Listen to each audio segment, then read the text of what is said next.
தென்னாடுடைய பெரியவா போற்றி, பெரியவா போற்றி,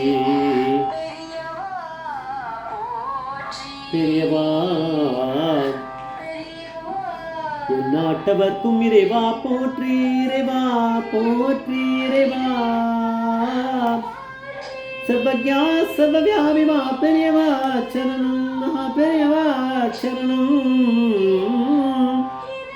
சர்வஜா சர்வவியாபிமா பெரியவா சரணம். மாய பிறப்பருக்கும் மகா பெரியவா போற்றி, மாய பிறப்பருக்கும் மகா பெரியவா போற்றி. அபார கடா சிந்தும் ஞானதம் சாஸ்திருப்பணம் ஸ்ரீ சந்திரசேகரவரும் பிரணமாமதானம் கலியுதேவ காஞ்சிமணி யூடியூப் சேனல் பிரத்யேகமாக மகாபெரிய பக்தர்களுக்கு ஏற்பட்டு கொண்டிருக்கும் அனுபவங்களை ஒரு நாள் ஒரு அனுபவம் வந்து ஒரு தலைப்பு. அடுத்தோட தலைப்பு எனக்கு தான் தரிசனம்னு போய் சொல்லு, எனக்கு தான் தரிசனம்னு போய் சொல்லு. இந்த சேனல் இதுக்கும் சப்ஸ்கிரைப் பண்ணாலும் பண்ணுங்கள், தன்மையை பாருங்கள். இது ரொம்ப பழைய ஒரு அனுபவம், நீங்கள் எல்லோரும் கேட்டிருக்கலாம் ஏற்கனவே. அதான நான் சொல்ல, அதனால் இது எனக்கு முதல் தரிசனம்னு சொல்கிறானே, எனக்கு முதல்ல நான் இப்போ சொல்கிறேன். இது எப்பயோ சொல்லியிருக்க வேண்டியது. ஆனால் பெரியவா வந்து அந்த மாதிரி எதையுமே விட மாட்டார். ஒரு ரவுண்ட் அடித்து நான் முட்டிக்கு தட்டி எல்லாத்தையும் சொல்ல வச்சுருவார். அதுதான் நீங்கள் தான் இங்கே இதில் கேட்குற அனுபவங்களை பார்த்தாலே தெரியுமே எப்படி இந்த சேனலில் அனுபவங்கள் வந்துட்டுருக்குன்னு. இந்த கதை விடுற இதெல்லாம் நம்மக்கிட்ட கிடையாது, எல்லாமே புது புது அனுபவங்கள். இது ரொம்ப நாளுக்கு முன்னாடி நடந்த, ரொம்ப முன்னாடி, அதனால் இது எல்லா சேனல்லையும் சொல்லியிருக்கலாம், எனக்கு தெரியாது, கேட்டுட்டு சொல்லுவாங்க. ஒரு கும்பகோணத்தில் பெரியவா இருக்கச்சே ஒரு பக்தரோட வீட்டிலேயே முகாம் இருந்தார் பெரியவா. அவள் வந்து பெரிய வீடு. ஸோ அந்த வீட்டை காலி பண்ணிவிட்டு அவள் பக்கத்தில், ஏன்னா அவள் பெரிய பணக்காரால் தானே இருப்பாள், வசதி உள்ளது. பக்கத்தில் ஏதோ ஒரு வீட்டில் அவள் தங்கிட்டு வீட்டை ஒழிச்சு கொடுத்துட்டா. பெரியவா வந்து அங்கே பூஜை பண்ணியிருந்தாராம். இருந்து கொஞ்ச நாள் 4-5 நாள் அங்கே இருந்திருக்கார். இவாளுக்கு வந்து 10 இல்லை 11 வயசில் ராஜம்னு ஒரு பொண்ணு இருந்திருக்கு. இதை யார் வீட்டில் பூஜை பண்ணாலும் அவளுக்கு ஒரு பெண் குழந்தை இருந்திருக்கு.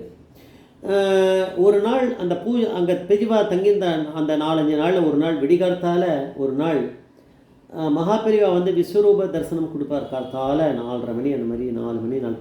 ஆனால் அன்றைக்கி கொடுக்கறதுக்கு முன்னாடி நடந்த விஷயம், எல்லாருமே பக்தர்கள் வந்து விஸ்வரூப தரிசனம் பார்க்கணும்னு, பெரியவாளை பார்க்கணுன்ட்டு அங்கே கூட்டம் கூட்டிகிட்டு அந்த வீட்டுக்கு வந்துடுவாளாம்.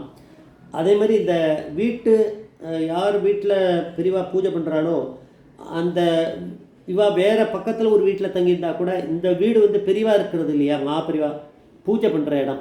அதனால் வெளியில் கோலம் போடணும், வாசலில் வந்து சாணத்தை தெளித்து அதை போட்டுட்டு இருக்கும்போது அவளுக்கு டைம் ஆகிடுத்து. அவள் அம்மாவுக்கு, நீ இதை போடுறீன்னு ராஜத்தை விட்டுட்டு நீ இதெல்லாம் போட்டுட்டு வா, என்ன நீ லேட்டானால் பரவாயில்ல, இன்றைக்கி ஒரு நாளைக்கு பார்த்துக்கலாம், நான் போயிடுறேன்ட்டு. அந்த பொண்ணு நல்ல பொண்ணு, பாவம் அடக்கமான பொண்ணு, அது மாதிரி வளர்த்துருக்கா. இந்த காலத்து பொண்ணுன்னா கோலை மாவை தூக்கி போட்டுட்டு நீ போகிற நான் ஏன் வரக்கூடாதுன்னு வரும். அதை வந்து சொல்கிறத கேட்டிருக்கு அந்த பொண்ணு. அந்த மாதிரியான அப்படி இருக்க ஒரு குணம் இருக்க பொண்ணுக்கு பெரியவா எப்படி அனுகிரகம் பண்ணுவான்னா பின்னாடி தெரியும். இதெல்லாம் நான் ஏதோ இஷ்டம் போவா எனக்கு வாயில் வருது, அதை நான் பேசுகிறேன் இப்போ.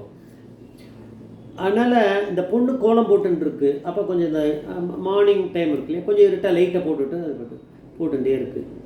அப்படியே பண்ணும்போது திடீர்னு ஏதோ ஒரு நிழல் மாதிரி தெரியுது. அந்த கோவில் அந்த கோலத்துக்கு பக்கத்தில் இந்த பொண்ணு நல்லா கோலம் போடும் போல இருக்குது. அது பக்கத்தில் கால் தெரியுது. பார்த்தா பெரியவாளுடைய திருப்பாதங்கள். பெரியவா அப்படியே நிற்கிறா தண்டத்தை வச்சுருந்து. அது தெரியுமே, நேராக அந்த இடத்துல விழுந்து நமஸ்காரம் பண்ணியிருக்கு பெரியவாளை.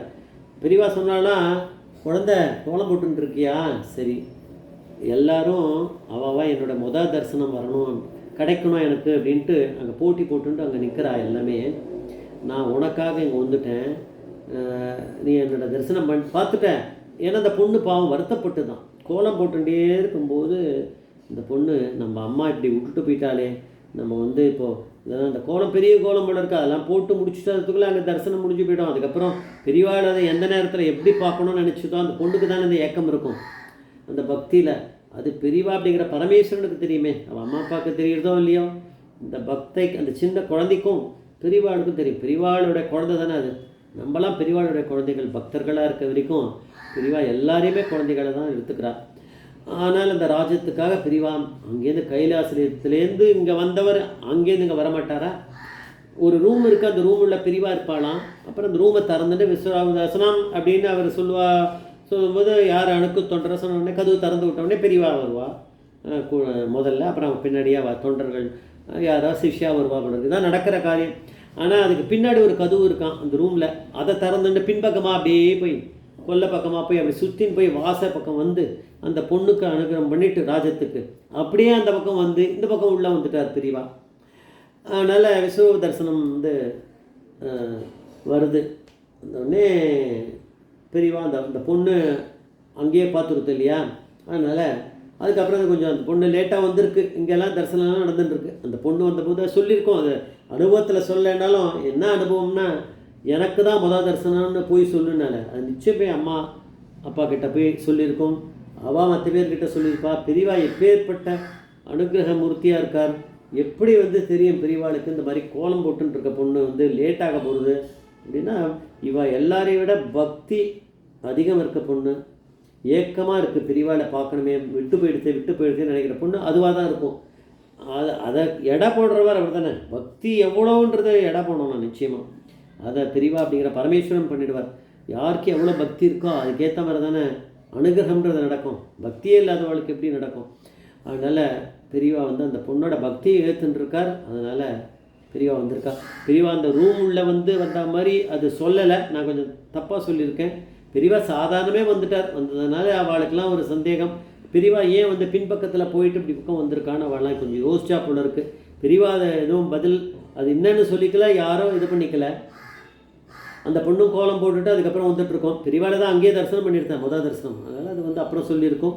அதெல்லாம் இந்த அனுபவத்தில் வரலைன்னாலும் இது முன்னாடி நடந்த ஒரு இன்சிடெண்ட்டு. அது நம்ம சேனல் வழியாக இன்றைக்கி வரணும்னு எனக்கு தோணி நான் பண்ணுறேன். ஜெய் ஜெய்சங்கர் ஹரிசங்கர் மகாபிரிய பாதவேச்சர் மகாபிரிய பாதவேச்சர்.